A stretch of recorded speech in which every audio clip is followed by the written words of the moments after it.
What? Yes, you're gonna do it, and you're gonna like it. That's what she said. Yeah. Restraint is not funny, kids. So, hey, me and Matt, Killer Kyle here, live, live chat, Yeah. and obviously, this week we're not gonna do an episode of Wheels of Fury, but I Yeah. believe that next week, let's see what day it is. All in. All in is like 27th. so. Like 2 weeks. Okay. Oh, I'm not sure what the hell we're gonna do next week then. But anyways, yeah, it's actually starting to pick up. Yes. So that's good. I mean, I know last week I did a dynamite with you, Right. and yeah, you know what? It was pretty cool. I think this week was good too. Yeah. The whole thing with the Jericho Appreciation Society, that was a weird way to say that, has broken up. So, is this the year of breakups? Like, Must be. And you have everybody come out, Kay and Anna and Angelo and Matt, Bernard, and Sammy and Hagar. that actually sounded kind of funny. And of course, they introduce Jericho. Jericho comes in by himself, and one by one, they all say their spiel and leave the ring. And then, a little bit later, Jericho's walking backstage, and there's Renee Paquette to interview Chris. And say, hey, man, crazy night with JAS. What happened? And then, of course, here comes Don Callis, and he's like, I'm sorry if that had anything to do with me. I wanted to apologize. And Jericho goes, you know what? I've got a decision for you. Let's announce it next week. And Don's like all excited, and he's like, all right, I'll get everything ready. And to me, that could either mean one of two things. Either Jericho's gonna join the family, like the Don Callis family, or it's a swerve. Oh, yeah? Yeah, you know what? That makes sense. After what happened with, everybody in the Jericho Appreciation Society basically walking away from him, that probably was the, eureka moment, that eye-opening moment, the light bulb, if you will, however you want to put it, to go, you know what? I need them as much as they need me. Yeah. Well, and I think that's the thing, right? I mean, the only person that really wasn't hot was Sammy Guevara. Pretty much. It was like, and when you get things figured out, let me know, and blah, blah, blah. Yeah. I'm not going to walk away on you. I've been with you since day one. You made me the man I am today. When you get shit figured out, let me know, and we'll go from there. Yeah. And like Jericho, after his string of losses, was like, maybe I need a change of scenery. Maybe I need to change my ways, and do whatever it takes to get back on the winning, get on a win streak, get back in the win column. Yeah. And then that's what led to this whole thing with him and Don Callis. And Don Callis were like, we've known each other for over 30 years, and our mentor was Bad News Allen, and we came up together, and blah blah blah blah blah. And it caused a rift between Jericho and his entourage, so to speak. Yeah. And I mean, if Jericho does join Don Callis family is like, okay, whatever. I think would be interesting though. I who knows if this will actually happen next week? But Jericho could, come in with Don Callis and be like, after everything that's gone on the past several weeks, Don and myself, and, us reminiscing about our friendship and coming up in the business together and all this other stuff, and how much that everyone in the Jericho Appreciation Society I've meant to them. Well, they mean just as much to me. So my answer is no, Don. Yeah. See what happens from there. I mean, it could happen. I don't know. I wouldn't mind seeing Chris as a face again, but Yeah. it just kind of is weird. The whole situation is weird Yeah. because, like I said in the beginning of all this, but like then whatever, Yeah. you have the breakup of the bloodline. You've got, well, I mean, there's still time for Judgment Day, and then you go to AEW, and then you have the Circle Square, no, whatever. Pac is gone. Oh, the Death Triangle. Yeah. So it's like, I don't know what the fuck's going on anymore. And now you have the breakup of the Jericho Appreciation Society, which, okay, I get it. Things have to come to an end. And we've talked about how stables or factions fall apart. Right. It just kind of is like, what more can they do? Yeah. I mean, when you look at DX, they were barely together a year, maybe 2 years. And then, they kind of broke up. You had Road Dogg and X-Pac. Then you had the reformation of DX as a heel stable again without HBK. And then Yeah. Evolution was around for A year. 3 years. Well, yeah, I'd say 2 years actually. Because Randy Orton was the first to leave. Got kicked out. Yeah, so yeah, factions, they're kind of like, okay, so, it runs its course, so to speak. Yeah. It's one of, it oftentimes to me seems like one of those things where it's like, okay, we have some superstars that are struggling. Let's put them together as a faction. We'll raise their stock, so to speak. And then when they are Jesus. very popular, they become popular, Yeah. we'll see what they can do on their own. Yeah.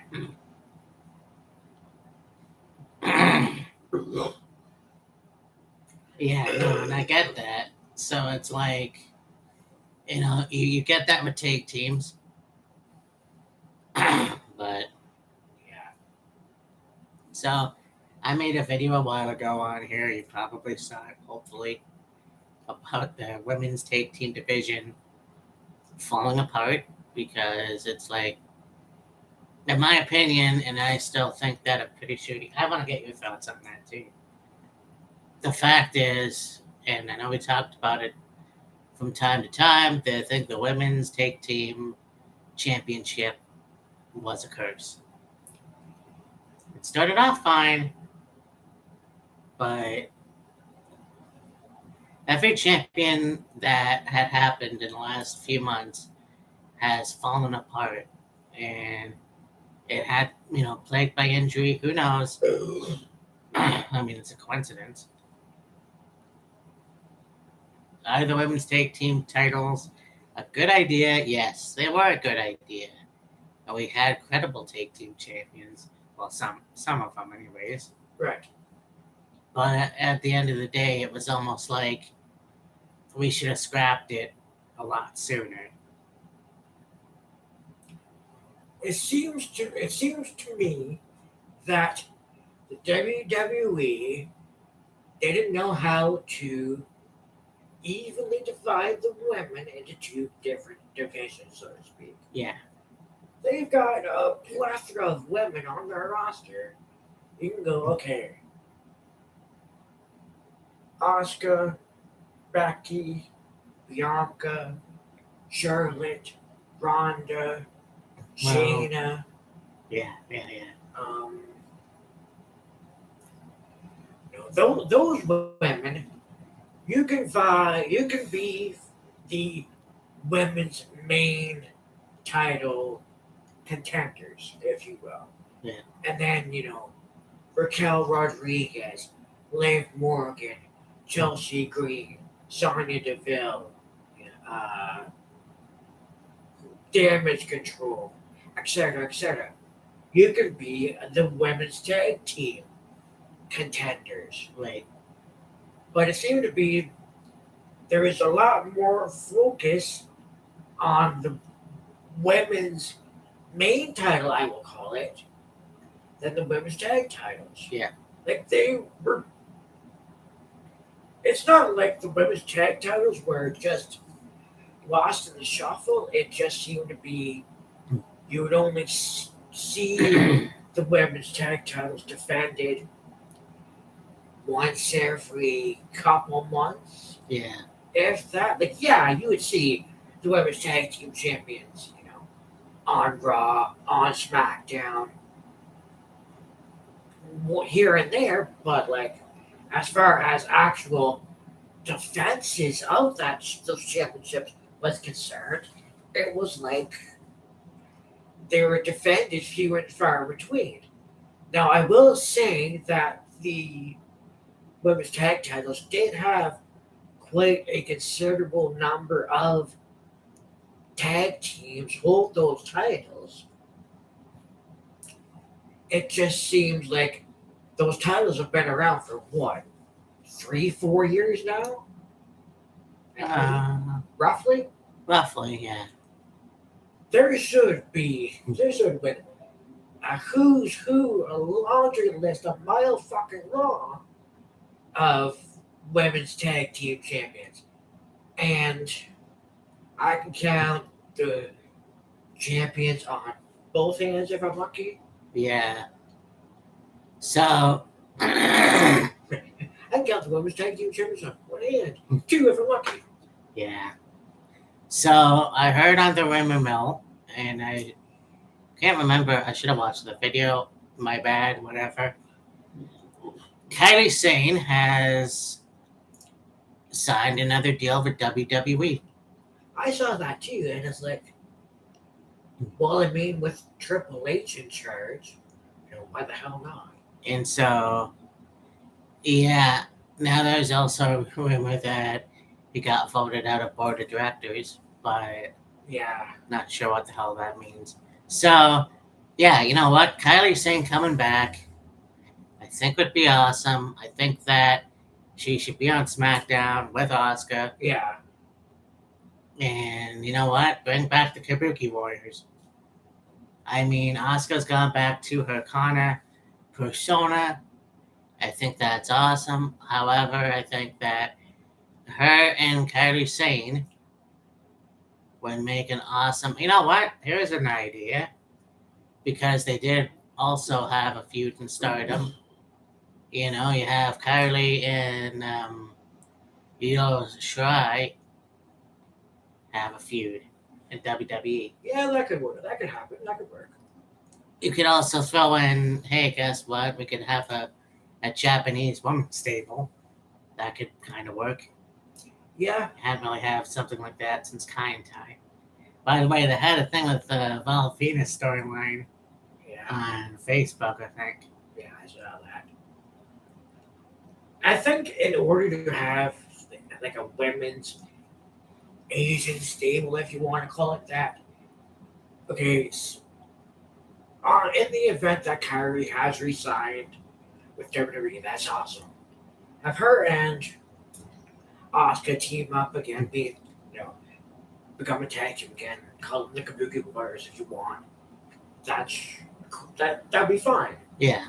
You would have to figure out a way though to take Io away from damage control and put her with Oscar and Kyrie. If Yeah. you're gonna go that route. Yeah, but also think too that is turning face because I'm pretty sure the damage control is going to be fucked over anyway. Maybe. So, and by the way, we did talk about how the crowd was cheering for Io. So Oh, yeah. I'm not too sure where that's going to go. And I'm pretty sure if Kyrie Sane comes back and as a Kabuki Warriors reunion, it's going to be a heel take team.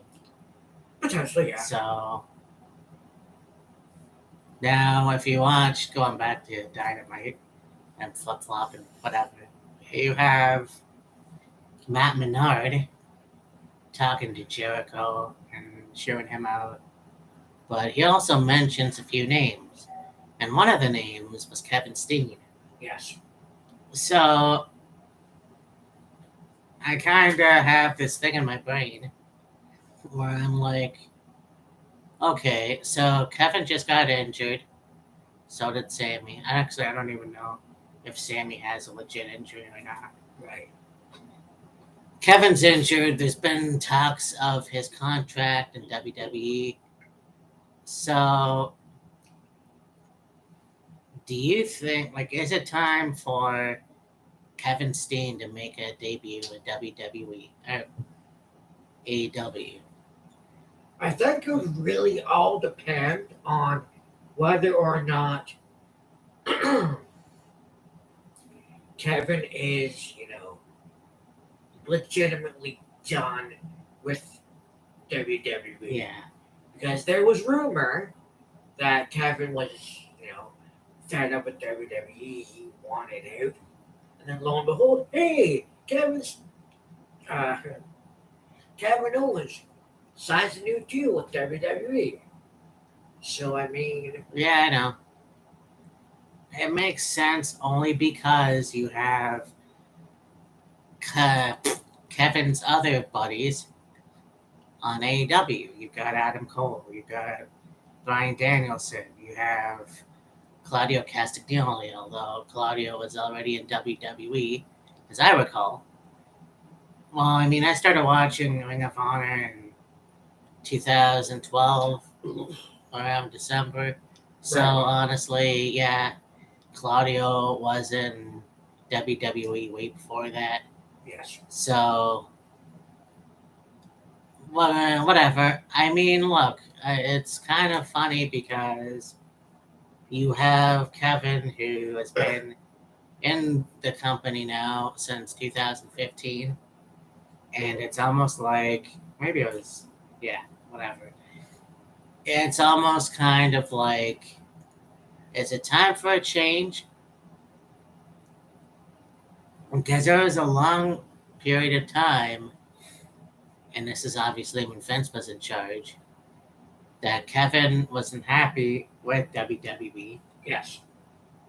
But on the other hand, he talks about, oh, well, I signed a new contract because I want to do what's best for my family. Yeah. But is that really enough? Like, I don't know. You have to do what's best for your family, but you also have to do what's best for yourself. And maybe since Triple H has been put in charge of WWE creatively, that was the reason why he Yeah. resigned with WWE.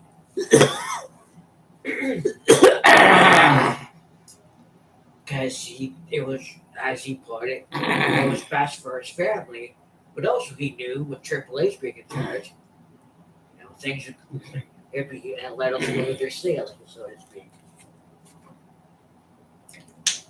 But you had made mention of the women's tag team titles essentially being cursed and finding out Tuesday, I think. Sonya Deville has a torn ACL, Mhm. so she'll be out of action a little while. Yeah. It's crazy how Sonya and Chelsea had only just got those women's tag titles, held them for not even a month. Yeah. There goes Sonya on the show. Yeah, I know. But also, let's talk about SummerSlam. Aha. Okay. We're cooking. Because I already gave my thoughts on my video. So I guess I'll pass it over to you then. Well, there's one thing, like, okay, we can cover,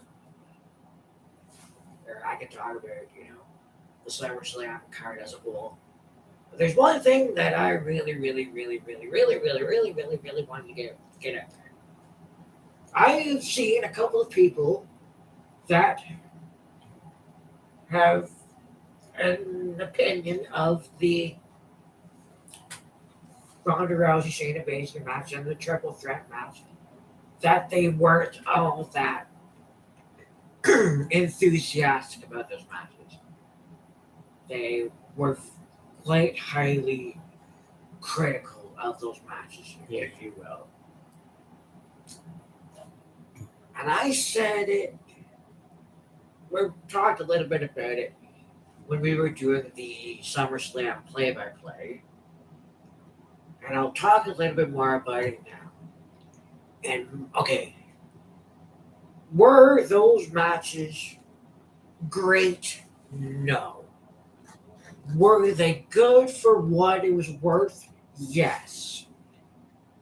Could the matches have lived up to the hype a little bit better? Sure, you could see that.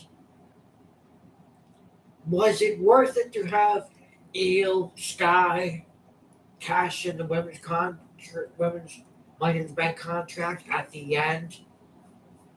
I think so. Mm-hmm.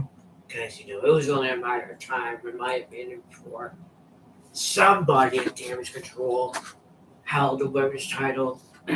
Yeah. I believe in my heart of hearts, deep down in the pits of my soul, those two matches, and fuck, I'll even throw in Blair Davenport and Roxanne Perez, were head and shoulders above that just ridiculous display of a match between Tiffany Stratton and Thea Hale. Okay. Shots fired. I like it. Now, aside from that, the SummerSlam card as a whole was fairly good. One thing that I had saw on Instagram that we did not see because we were in here talking about the match. After the match with Cody and Brock, there was a sign of respect between the two of them. They shook hands and embraced, and even you got Brock raising Cody's hand at the end. It was like, okay, cool. Now there was some talk, not really too much has been mentioned about it. There may be some speculation that SummerSlam potentially, that match with Cody potentially could have been Brock's last with WWE. Well, when he goes out like that, then of course it's gonna probably be his last match in WWE, at least for a while. Yeah. I mean, we both heard numerous times, oh, this is his last match. Leaving in 2004, coming back in 2012, leaving again, coming back, leaving again. Now look, Brock has been, he's a lot older. Right. He's a lot more wiser. He's a lot more, you know what? Let's just have fucking fun Yeah. and not worry too much about anything, whatever. And I think that was a classy thing for him to do. Now, apparently, this was the first time that Brock Lesnar showed respect towards anybody, wrestling or MMA. Yeah. So I am not quite sure myself, but anyways, it was a cool moment, and I love those because it's like show respect to your peers. I honestly didn't like the match because I thought it could have been better. But when you really look at it, it really showed how tough Cody Rhodes is. Oh fuck yeah. Here's a guy that was beaten up, thrown out of the ring, avoided the 10 count, then thrown out of the ring, then avoided the 10 count, then avoided the ring, and avoided. So that's probably something I really didn't like. But, you know, they ended up beating each other up, and Cody got the butt end of most of it, but he still was standing. And I don't think anyone's really done that with Brock. No. Like, not even Roman. Yeah. So, And I mean, like, if the Hell in a Cell match between Cody and Seth, with Cody completely tearing his pec and being all purple up and down his chest, wasn't enough of a display of how a badass, tough motherfucker that man is. What? Yeah, that SummerSlam match with Brock sure as hell was a display of it. oh yeah, I mean, I respect that man more and more, both as a wrestler and both as a human being, just because I don't know anybody that would go into the ring with that kind of an injury. Oh yeah. You know, I just don't get it. And so, I mean, you know, that was a good match. You know, I have to really think about it in the last couple of days, but yeah, you know what it was. Yeah. And anybody who says that the women's triple threat match was bad could go fuck a pony. That match was one of the best matches of the night, in my opinion. Right. I think they really put on a good display. The fact is that Bianca's knee got damaged really good to the point where Io had no choice. Io had no choice. She had to beat Bianca. Now, it's probably one of those things where Bianca had to. Well, I think the plan was for her to win the match, anyways. But with what happened with her knee, it almost seems like it was a perfect time for Io to cash in. Otherwise, I don't know if that was supposed to happen. Right. And as far as the WWE title match, Yeah. you know, I was talking to one of the people in our building, and he was like, you know, it's getting to the point where WWE kind of sucks. And, you know, just because of the fact that Roman has gone through everybody in the last 3 years and nobody has been able to beat him. So it's almost like I get it, but if they're really saving this for Cody Rhodes, then like when? Because once again, you go, all right, so do you really want to have two people wrestle again for the same title in another another WrestleMania? That Right. doesn't make sense. Yeah. But I don't know.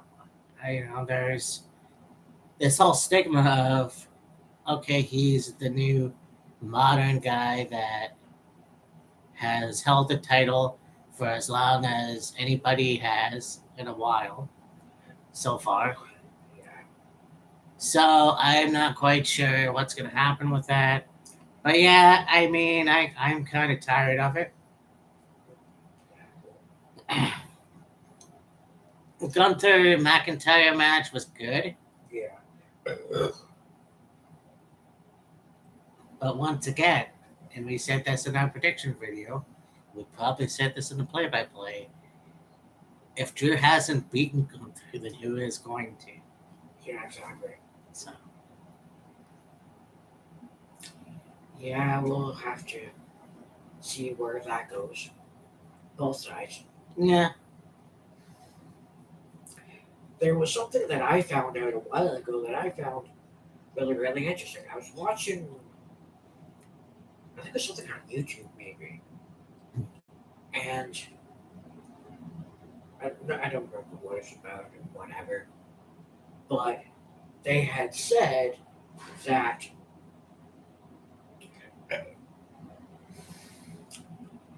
Gable Steveson is Damon Kemp's younger brother.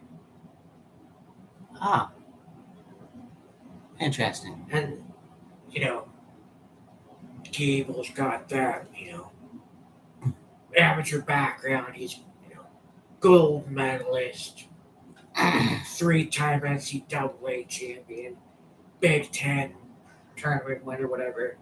And, Damon Kemp's got all these collegiate accolades himself. It's like, okay, that makes a lot of sense when you really think about it. Yeah.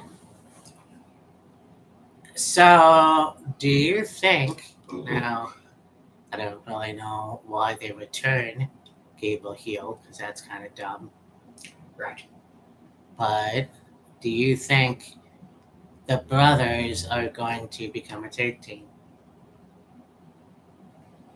That you know what? That could work Okay. because, right, Damon Kemp has been so here and there with his appearances on NXT. I mean, he can have a really good match, but it's like there hasn't been enough consistency to where it's like, oh man, Damon Kemp, that man's phenomenal. I think he could be the next North American champion Yeah. or whatever. Now, one thing I did see, I missed NXT on Tuesday because I went to watch it and they had fucking tennis on.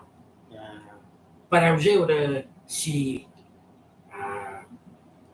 highlights of what happened in matches and that on Instagram, and I seen there was a interaction in the parking lot between Trick Williams, Damon Kemp, Charlie Dempsey, Yeah. and Drew Drew Gulak. Gulak. Yeah.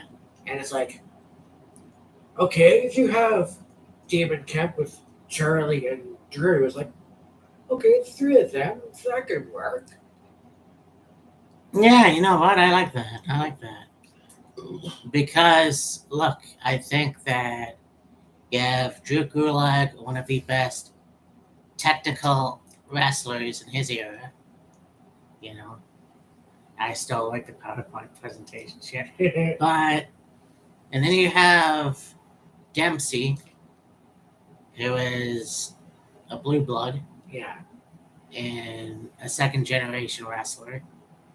And then you got the two brothers, who are Olympic wrestlers. So, I think that would be pretty fucking cool. Yeah. I don't know what was going on with Schism. Right. They were beating everybody up. Not sure what that was about. I'm still a fan of the team, stable, but I just don't know what's going on. Cody Jade walked out last week, so I'm kind of wondering if she's gonna head to either Raw or SmackDown. Maybe. Or just take a vacation. I don't know. She's still young, and I don't know why she would need a vacation. Yeah. But, just one of those things where I kind of think, you know, gushing over her at that Halloween Havoc Right. that they did, or no, War Games Yeah. that they did, and then I think Halloween Havoc, and how much I enjoy her as a wrestler. I mean, she kind of reminds me of Spinelli from Recess, but I think it'll be interesting to see where she goes. I mean, if she ends up on Raw or SmackDown, that would be nice. Yeah. And then, of course, you had Andy Hartwell show up on Raw. In the end, Candice. Yep. Well, and that's the thing. We haven't seen Andy. They say Candice hasn't been around for a while, but I thought we just saw her like not too long ago.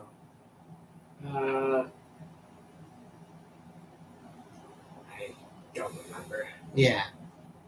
Andy hasn't been around for a while because she got injured. She injured her ankle, I think it was, or something. Because she was out for a while in a walking boot. Yeah. Yeah, I remember talking about how Andy got injured. She was out. And then not long after that, Grayson Waller got injured. Yeah. He was out for a little bit. The time went by, I was like, oh, lovely.